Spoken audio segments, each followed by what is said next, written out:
Bonjour à tous, on va travailler aujourd'hui sur le chapitre 5, activité 3, exploitation des sols et érosion. L'objectif de cette activité va être de montrer que l'exploitation des sols va entraîner une augmentation du phénomène d'érosion. Donc grâce à ce document qui est extrait du logiciel Google Earth, on peut voir la dégradation du sol, notamment en France.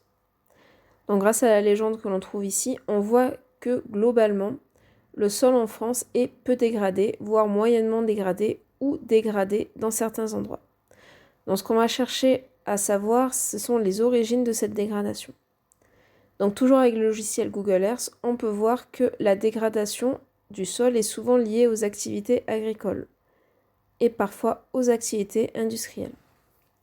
Donc on va chercher à comprendre comment l'agriculture, et notamment l'agriculture intensive, va jouer un rôle dans la dégradation du sol. Donc si on prend ce premier document qui s'intitule « Impact de nos pratiques agricoles », on peut voir que lorsqu'on a des prairies qui sont cultivées, ou qui sont labourées, on va avoir une perte de la biodiversité. Donc si on prend une prairie qui n'est pas cultivée, il va y avoir environ 800 individus par mètre carré. En revanche, si on prend une culture où il y a des labours, on voit qu'on a à peu près 100 individus par mètre carré, donc on a une grande perte de la biodiversité. Or, la biodiversité, qu'est-ce qu'elle permet de faire ? Elle permet de faire pas mal de choses, on l'a déjà vu dans les activités précédentes, et notamment elle permet de produire de l'humus. Or, l'humus, qu'est-ce que ça permet de faire ? Ça permet de retenir plein d'éléments qui sont importants pour la croissance de la plante, mais également ça permet de retenir l'eau. Et ça va être un point qui va être important et qu'on va réaborder par la suite. Donc si on regarde le document 2 qui s'appelle « Le lessivage du sol », l'agriculture, qu'est-ce que ça va faire ? Ça va entraîner ce qu'on appelle un phénomène de lessivage du sol.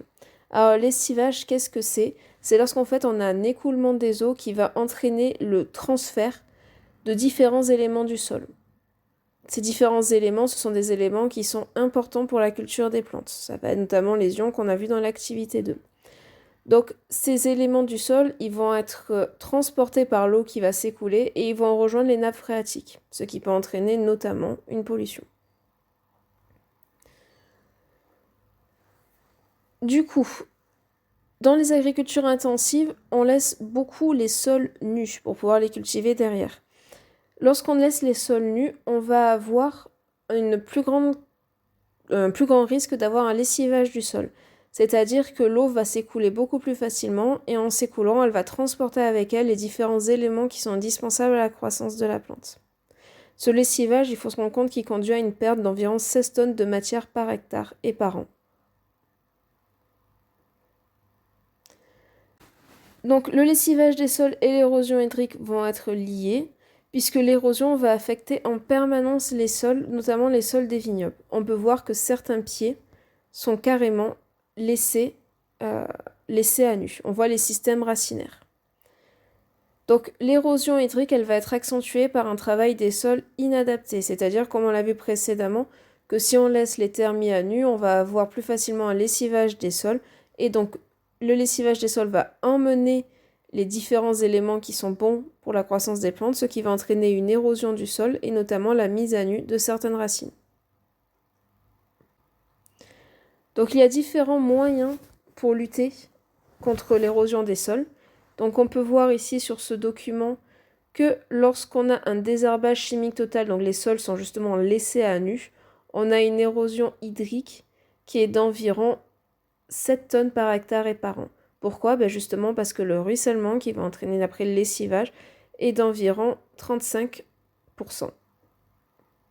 En revanche, si on a un désherbage qui est moins total, qui est moins virulent, qui est moins dangereux, qu'on utilise juste, entre guillemets, juste un herbicide, on voit que déjà on a une érosion hydrique qui est moins importante.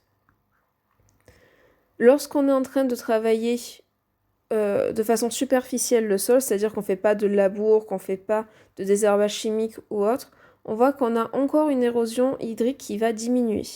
Et pour finir, la solution qui semble être la plus efficace, ça va être quoi ? Ça va être de rajouter justement une zone, donc un semis, une zone où il y a de l'herbe, qui va permettre justement une production de humus et de retenir un peu plus l'eau qui ne va pas s'écouler en transportant les éléments importants du sol, ce qui va permettre de limiter l'érosion. Donc pour conclure, on a vu précédemment que l'homme réalise une agriculture qui est intensive et souvent les sols vont être laissés à nu. L'humus ne va plus être présent pour retenir l'eau, il va en découler donc un lessivage des sols qu'on a vu précédemment, ce qui va entraîner entre autres l'érosion des sols. Puisque les produits qui vont permettre la croissance des plantes vont être transportés, les sols vont donc se retrouver privés de différents éléments. Et ces éléments vont se retrouver dans les nappes phréatiques, ce qui va entraîner la pollution.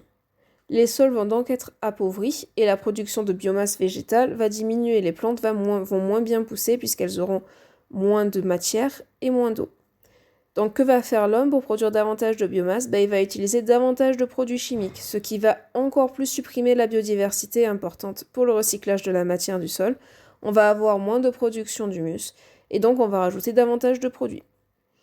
Donc une fois qu'on a moins d'humus, on va avoir un plus grand lessivage des sols, une plus grande érosion hydrique, et donc on va augmenter la pollution des nappes phréatiques.